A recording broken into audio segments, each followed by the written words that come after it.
see things. You're watching how I see it, TV. Welcome to the yard, where how I see it and how you see it, they never have to be the same. This is a safe space where you can share how you see things.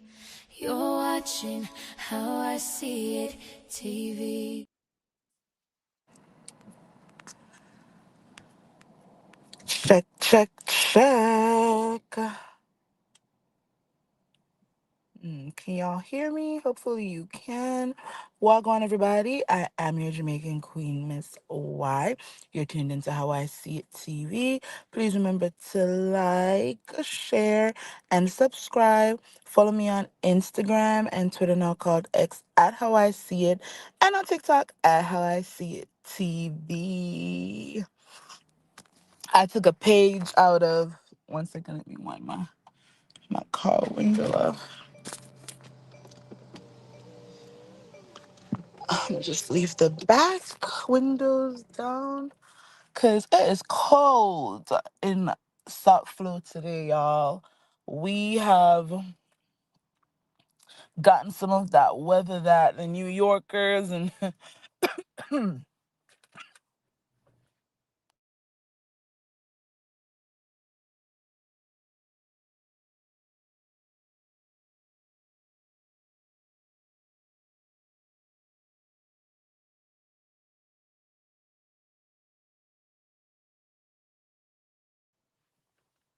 child, that rice grain almost choked me.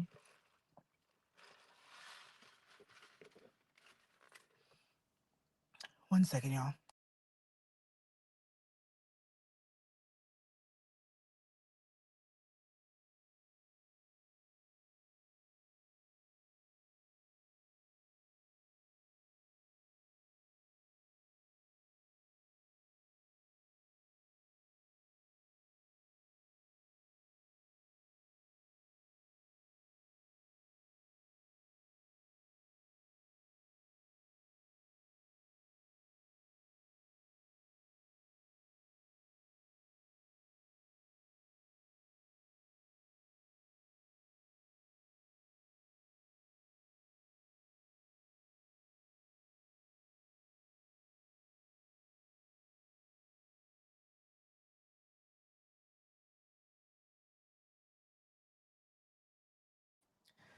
Y'all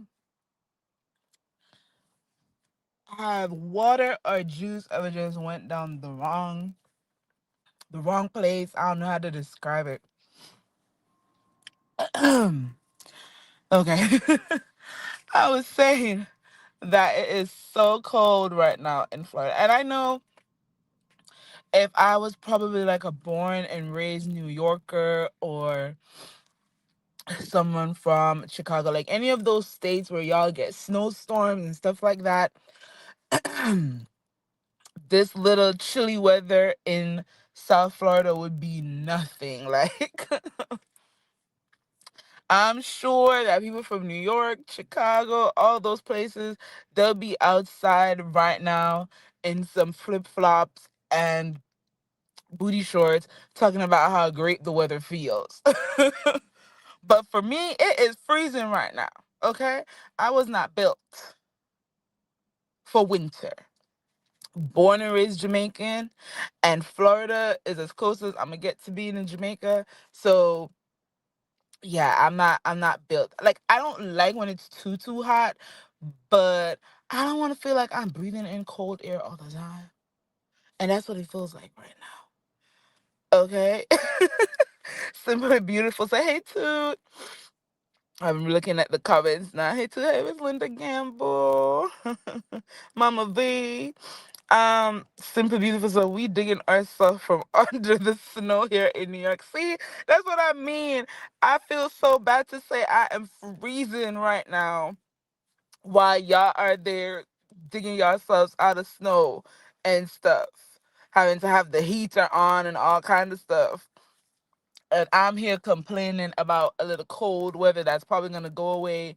Well, I don't know if it's gonna go away tomorrow. I haven't been checking the weather, Yesterday was freezing here in Florida, and it's still freezing right now. So I don't know when this little cold front is gonna go away. But child, I am cold, and I don't have the type of like jackets and sweaters for this type, like especially in the morning when we wake up and I'm heading out with my daughter to drop her off at school, and you feel that. I don't know how to describe it. Uh, It's freezing. For me, it's freezing. But shout out to y'all who are digging yourselves out of snow, people who have to have gloves on and all of that. I feel for y'all, because if this is how Florida feels, and I'm complaining, then I know y'all are going through it. But y'all, I took a page out of Chef Don Don's book entitled My Life. Let's talk about it then. And when I put the title up, I laugh because I'm like, this is so Chef Don Don coded, because this is how he would title some of his lives, and you go and you're like, ooh, what's Chef about to talk about? And he's literally just talking about pop culture stuff. So I was like, I'm a take. See, I'm not afraid to say, you know, the people who I watch and like, and take notes from them. Like, I love how Queen Sheba has her live set up with the audios, and stuff like that. I love that. There's so many people.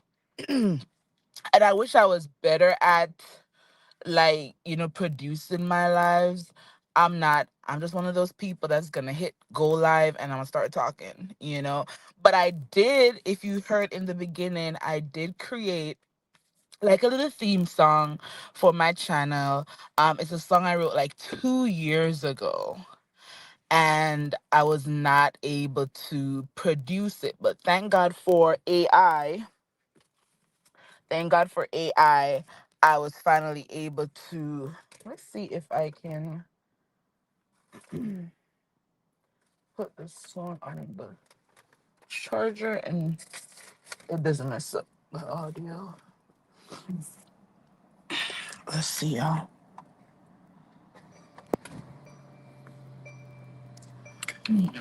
Let's see.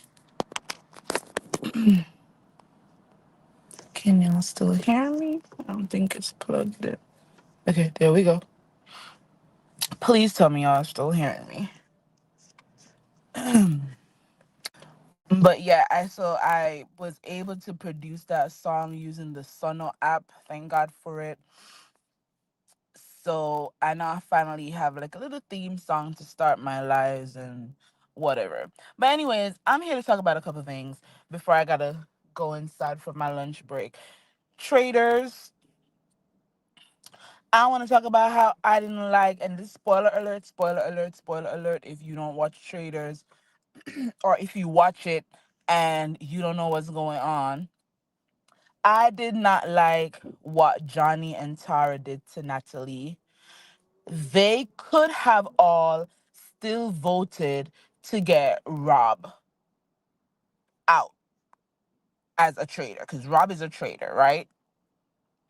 And they were so worried about Rob having that goddamn dagger that they didn't realize that if Johnny and Tara had voted, Natalie had voted, and they had gotten Mark Bayless on their side, that would have been 4 votes, right? That would have been 4 votes. And then Eric, Rob, and what's her face? Mara, that would have been Well, maybe it wouldn't have worked out then.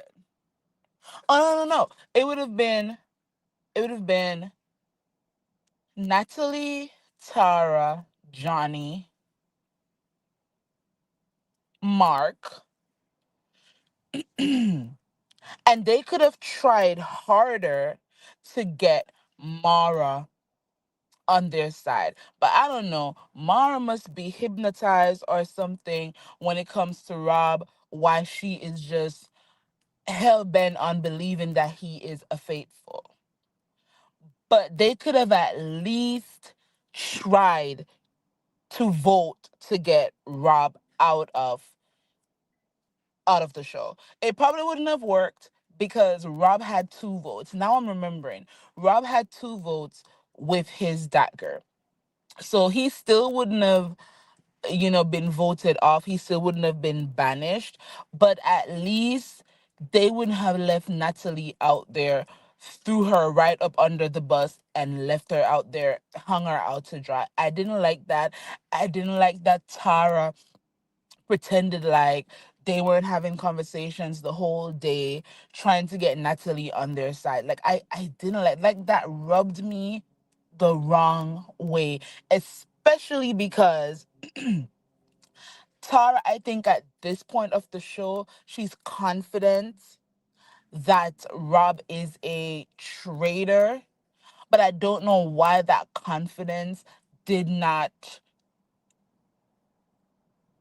wasn't strong enough at the round table. I don't know if it's because her and Johnny just want to play twins so badly that they both share a brain and Tara can't think for herself. I don't know what it is about their friendship. I find their friendship to be it's cute, but it's a little bit weird too that they don't even try to think for themselves at all. But I can't wait for Thursday to see how things are going to play out. If Tara and Johnny are just playing a long game, they already know that Rob is a traitor, and they're gonna wait to the finale when they have to say who they think the traitor is, and everybody's gonna say, "Oh, Rob's the traitor," and then the faithfuls win. So let's see. But I just didn't like what they did to Natalie at the round table. And I see what, other people are saying that, they keep like there's a little bit of stereotyping happening and a little bit of microaggressive behavior happening because at the round tables they continue to only vote for the black people or the people of color, and I see the pattern, but it's something that I'm going to have to just not say much on at this point in time, especially because no, I think I can say something about it because even though Candace has said in interviews that a lot of the people who were, unalived in the turret, a lot of it was her idea. She wasn't just sending home the darker hue people. You know what I mean? But when it comes to the round table, it's always an excuse of, oh, this person is just so loud, or they're just so I don't know what it is. And even the people who are watching the British traders, they say the same thing too, that they get rid of all the black people or all the people of color, and then all the white people are left.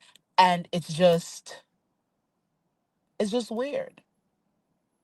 It's just weird. Or maybe it's just what society is.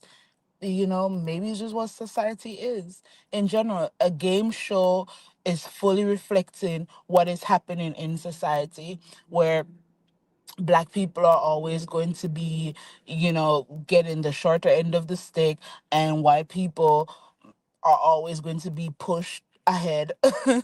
And sometimes the reasoning does not even make sense. Now, Real Housewives of Potomac,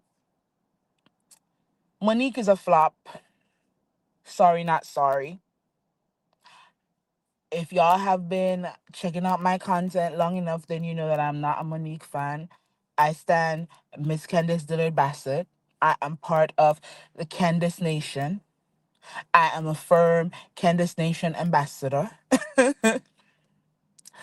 And Monique coming back is a flop because it's given she wanted from the start, from she entered the show season 2, she wanted so badly to be accepted by Giselle and Robin that Monique is willing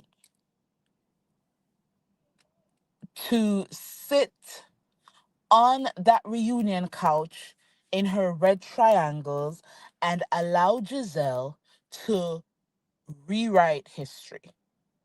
Giselle sat there and said, "Oh, me and Monique could have been friends a long time ago if we had just sat down and talked." That's not how it went down. That's not why y'all couldn't be friends. Because Monique never did anything to Giselle. I might not like Monique, but I can call a spade a spade. Monique never did anything to that woman. Giselle, in my opinion, seems to be jealous or intimidated by, or just does not like the women on that show who are married, more talented, or a little bit more wealthy than she is. That's my opinion of Giselle. When Monique came on that show in season two, all Monique did was sit down and say to the group, "Oh, I'm looking for a house." Here comes Giselle. "You don't have a home?" Monique responds, "I have four homes." And Giselle hated her after that. Giselle walked up in that woman's house in season two and said behind that woman's back in her own home that she talks too much. How dare you? You enter her home, you don't even greet her, and you stand at her kitchen counter and you badmouth her the whole time. Then we get to season three, and Giselle is kiki and aha ha ha about a false narrative that Monique was drunk driving, and that is why she crashed her. I think it was her Bentley or her husband's Bentley. Ashley was spreading that rumor, right? We get to season four, and they kind of ease up on Monique a little bit because she was pregnant. But then by the time we get to season five, Giselle is sitting in confessionals speaking on the paternity of Monique's last child, her baby boy, and saying that the baby might not be Chris because Monique was allegedly messing around with her trainer.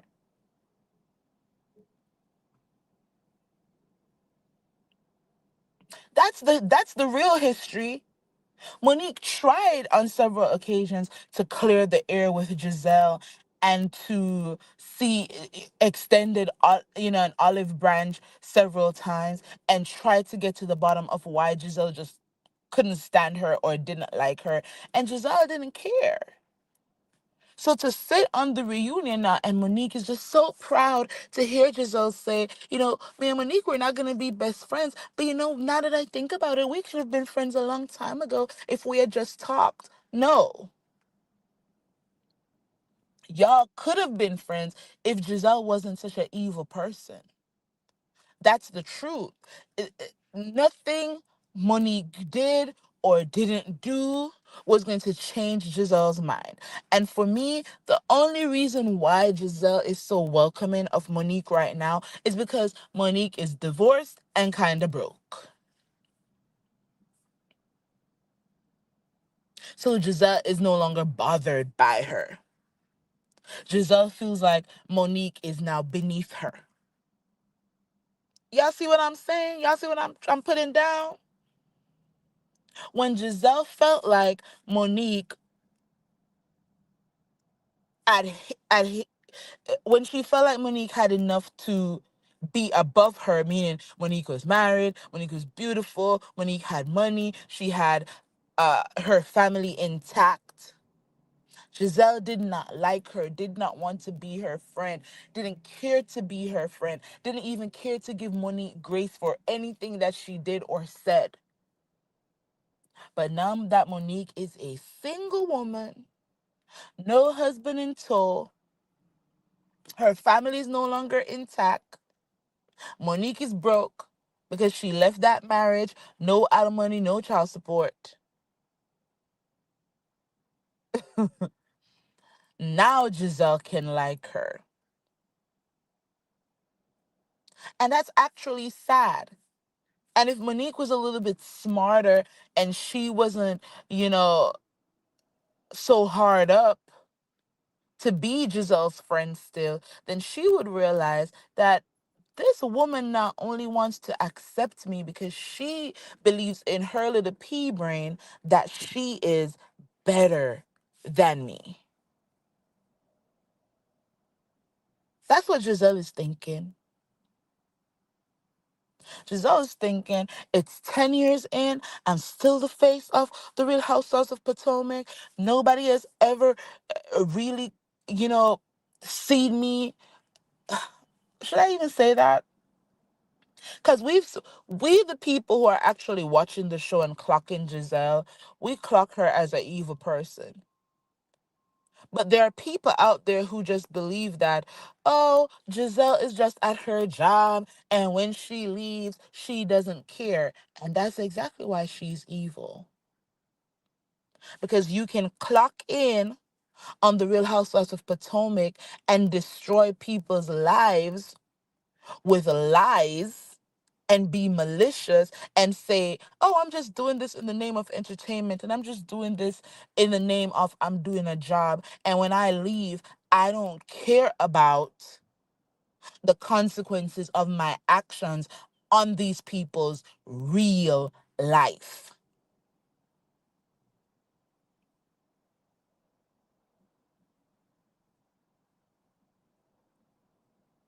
And so maybe it's a little bit of karma that Giselle's dad, after he's passed and gone, now she has to deal with a stepmother who just beat her in court, and Giselle does not have access to the wealth that her father left behind, any of the memorabilia, pictures, and stuff from his time as part of the civil rights movement. She has no access to that. And this is a pure testament to the evils that you put out in the world. They might not come back to you on this show that is the Real Housewives of Potomac, but in the same way you impact people's real lives in the name of this show that is the Real Housewives of Potomac, the evil that you put out in the world will come back to bite you in your real life. And it's sad to say, but I think that's what's happening to Giselle right now. And then she sat on the reunion and she called the lady evil. I mean, I don't know. If your daddy didn't think it important to make sure that in his will it says that my daughters, my children need to get X, Y, and Z after I pass, I don't see why his wife needs to feel obligated to go against her husband's wishes. I don't know. Yes, one can say that the woman, whoever she is, should show a level of kindness to Mr. Gray's daughters and give them a couple things that their father owned, probably give them a few dollars. You know, one would say that. But I don't know if Giselle in her real life was nasty to this woman the entire time her father was alive. And maybe this is why this lady doesn't feel like extending an olive branch and giving this man's children anything. Shoot, I don't know. But I don't think that Giselle is going to give up. I'm sure she's probably going to appeal based on what she said, at the reunion, that it wasn't about her dad's money. It was more so about, memorabilia that he left behind, important things from his time as part of the civil rights movement, pictures with him and different, figures from that time. So who knows? Maybe she'll continue to fight. Hey, Braylon. Hi, Miss CC. Hey, Lady Summit. So let's see what happens there. And I think it's wild too that Giselle has been dating so much and we don't see these storylines. Like let's be for real. What was Giselle's storyline this entire season? To haze Angel? To be all up in Stacy's business? To wonder why Timu doesn't want to come around. Whole time Giselle is dating and none of her men are coming around. So why you all up in Stacy's business trying to figure out why Timu doesn't want to be around y'all?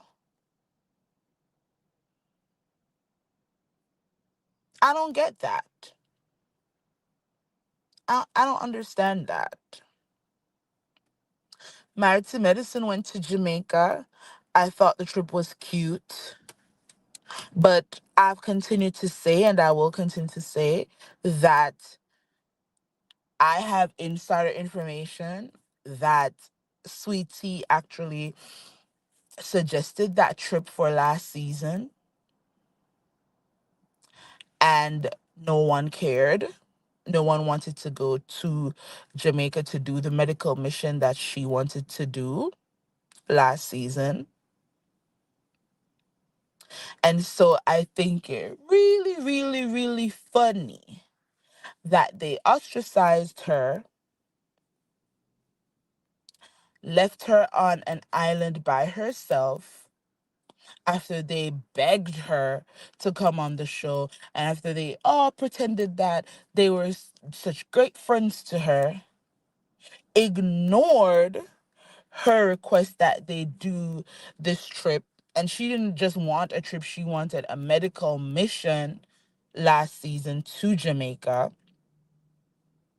And some might say, well, she doesn't have any connections in Jamaica. We don't know that. It makes sense because King is from Jamaica, okay? King moved to the US when he was a child. He moved to the US when he was a child. People forget that Sweetie and Dr. G, they got engaged in Jamaica. There's so many people who live in the US who have family members and friends in different parts of this world that it might surprise you all. But the women of Mighty Medicine didn't care last year to go on that trip. But somehow this season, Toya is in charge of a couples trip and a medical mission for the cast in Jamaica. And this is how you know that these people, they don't do things out of the kindness of their hearts. They don't do things because it's the right thing to do. They do things because they're calculated and they are petty and they're mean spirited, as Phaedra called them, mean girls. When was the last time Married to Medicine did a medical mission trip on that show? I'll wait. Because they went to Puerto Rico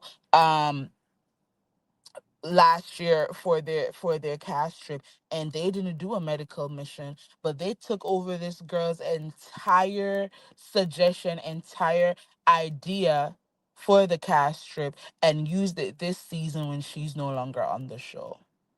That is just pure nasty vile work, let me tell you that. In my opinion. In my opinion.